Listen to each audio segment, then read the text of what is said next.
the news, and COVID has the ability to mutate pretty easily. And so some of those different variations have different characteristics. The CDC has different classifications for the different variants and how concerned we are about them. They actually have a 3-tiered classification system. They have variants of interest, variants of concern, and variants of high concern. So right now we don't have any variants of high concern, but we are tracking a number of variants of concern. The most prevalent one right now is the Delta variant that you've probably heard about on the news.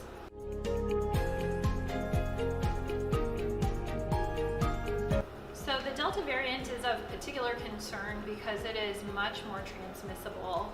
So if you remember a while ago, we were talking about the UK variant, which has now been reclassified as the Alpha variant. And that one was about 50% more transmissible than the strains that we had been seeing previously. The Delta variant is another approximately 50 to 60% more transmissible again than the Alpha variant, or what was previously named the UK variant.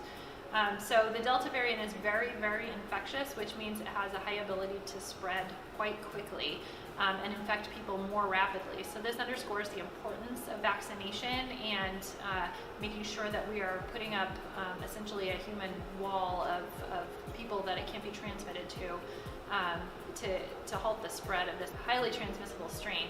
It does have a few different features about it as far as how people present or what kind of symptoms people have. So it's still very common to have the headache, sore throat, fever, cough, as with the other coronavirus variants, but this one is a little bit different. Based on the symptom reports, people are reporting less loss of taste or smell and more runny nose with this particular variant. So even if you don't have the loss of taste or smell and you have slightly different symptoms than what's been reported previously, I would still encourage you to get a COVID test just to be sure.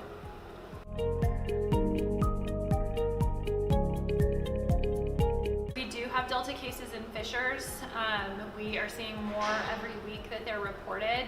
Not 100% of cases are typed as far as which variant they are, so I can't tell any individual person what variant they have.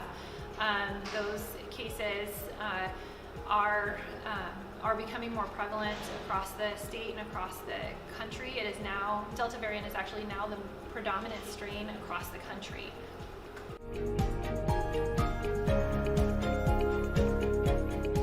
So the best protection that you can have is through vaccination. So I would strongly encourage you, if you've been on the fence and waiting to get vaccinated, please do get vaccinated as soon as you possibly can.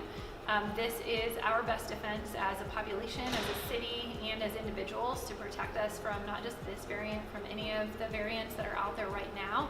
The vaccines have been still shown to be highly effective against the Delta variant and other variants. They may not be as effective as they were against the previous strains. The previous strains weren't as transmissible, but they're still going to offer you very, very good protection against the most serious side effects of COVID that can happen for some people, including hospitalization and death.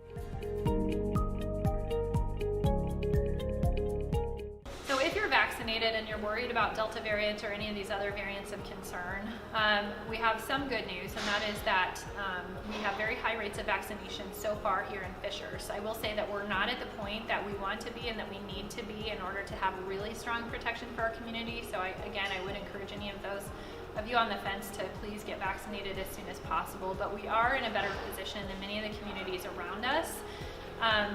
You're still going to have really good protection from this virus. Now, if you are having someone who's immunocompromised in your home, or somebody who you're particularly concerned about that could suffer very serious consequences of COVID, you may want to try taking additional measures, some of those mitigation steps that we have known about and we've taken since the beginning. Washing your hands very frequently, touch surfaces, and especially wearing a mask, particularly when indoors. So this is going to be of particular importance when you're indoors and when you're in sustained contact with people who could be not vaccinated or potentially at high risk for contracting COVID and suffering serious consequences, even if they're vaccinated. The vaccines are very, very effective. They're not 100%. So there is still a reason to protect some of the most vulnerable around us. So if you have someone in your life that is in that type of circumstance, I would still recommend that you wear a mask indoors, if you're around crowds or if you're with that person, just for their protection.